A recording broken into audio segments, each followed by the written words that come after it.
Hi, this is AccuWeather.com meteorologist Jesse Farrell, and we're here up on top of Blue Knob Mountain, and the blades on this huge windmill just started going a lot faster and making a lot of noise, so I got a little off put there, but they're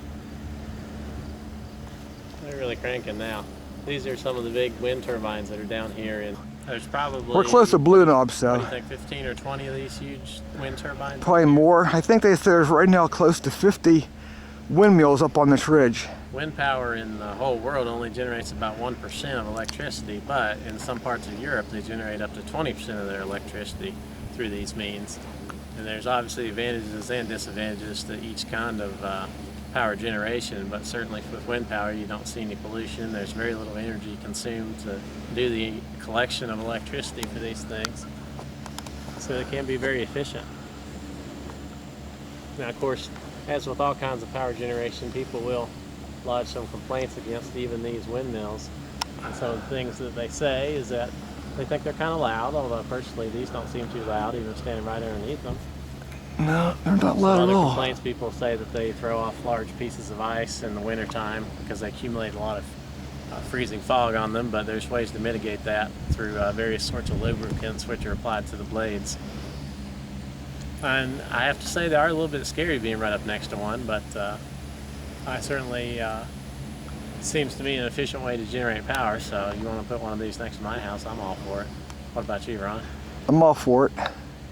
But definitely something to behold, some very impressive photos and videos we're taking here today. Right. You mentioned one point, people talk about the ice from the blades. Now, the only way the ice would hit you is if you were standing right underneath of this sucker. I mean, yeah, these I can't imagine nowhere near anybody's house. No, there's no in houses. Some places, though, they do place them closer to homes, and people have that concern. And of course, the really good thing to do with these wind turbines is to stick them out in the Atlantic Ocean, and the distance is far enough that you can barely see them. Right. Because they generate some tremendous power from the winds over off the coast of England, and even I believe there's some off the coast of East Coast North America as well. Because with the ocean, you have no friction or any ways to stop the wind, so it really screams out there, and they can generate some serious power if they place these things offshore.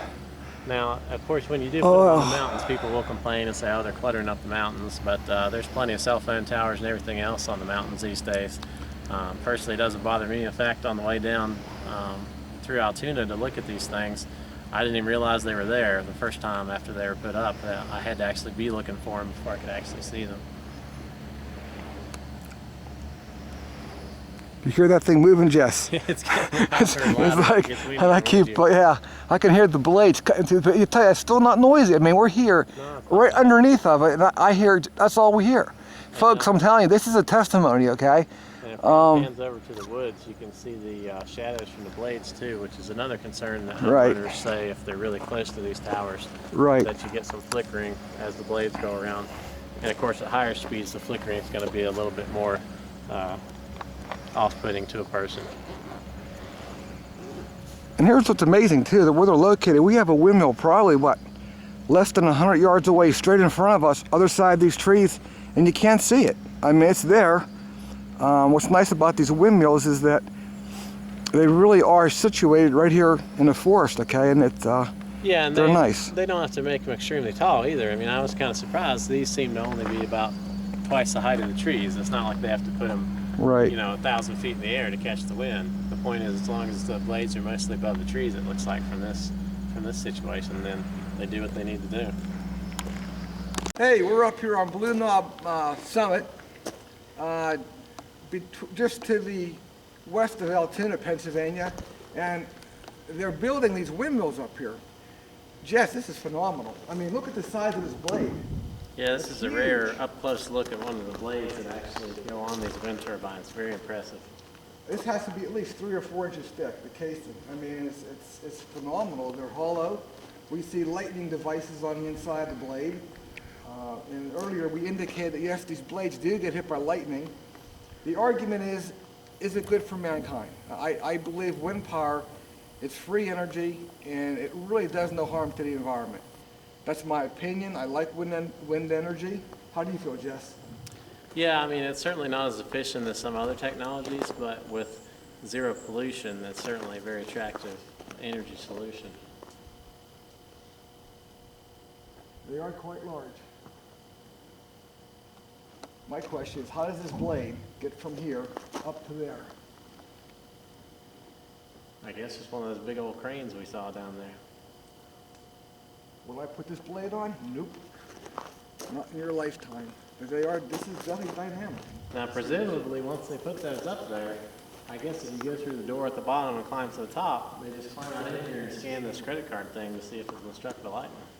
I mean, it would be my guess. Maybe. That's a possibility. Yeah, I'd definitely like to get a look in the... My question is, though, if you're up there, on top of there, and there's a hole there, and if the blade's facing down, in theory, if you walk over the edge, yeah, you gotta you go straight down through and then you'd be stuck in the be blade. careful. Hopefully they can manually rotate them so they're at a reasonable inclination when you're up there checking these lightning sensors. I think our next journey will be to talk to the manufacturers of these buggers and See if we can get a look up in there. get some information on them.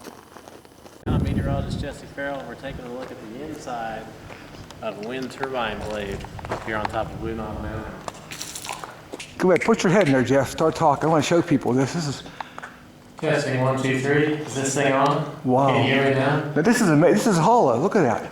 Completely That hollow. thing? And here's your big screws. There's your big That's the screws. bolts we saw on the ground a minute ago. The curve is... Now I would imagine too. Yeah, the curve of this thing is amazing. There's some interesting instructions on the side here. It looks like it has a lot of bolts that would hold that thing on, I would imagine. Wow. Well, here we go. Yeah, you're talking about the curve of the blade. And there we see a windmill above us. We got here today, and there were some guys that were working here that actually go up there on a routine basis and actually take care of the blades. The blade itself, he said, they were saying that when lightning hits the blade, that it actually mars the blade. And they have to go up there every so often after a storm and repolish the blades to re-smooth them out. Sounds reasonable. And you can actually see here on the blade where a patch has been made. Right here it looks like the blade itself has a patch on it from damage or whatever. And I can see the end of the blade is open out there. And we have the camera set on night vision so we can see deep inside the blade that runs these turbines. And we see the wire to our left, which I would imagine is for lightning. And we were discussing how much these blades actually weigh. And as I come out of the blade, I'm actually not in the blade, so, oops, I just nailed in water. Oh, okay. I want to show you folks something here. Here's the actual cable, I would imagine, for lightning. And then here we have the bolts that are used to anchor the blade itself to the tower behind me here. But if you look at the thickness of the casing, that has to be a good, oh my gosh, a good 3 inches thick. I could only imagine how much this thing weighs.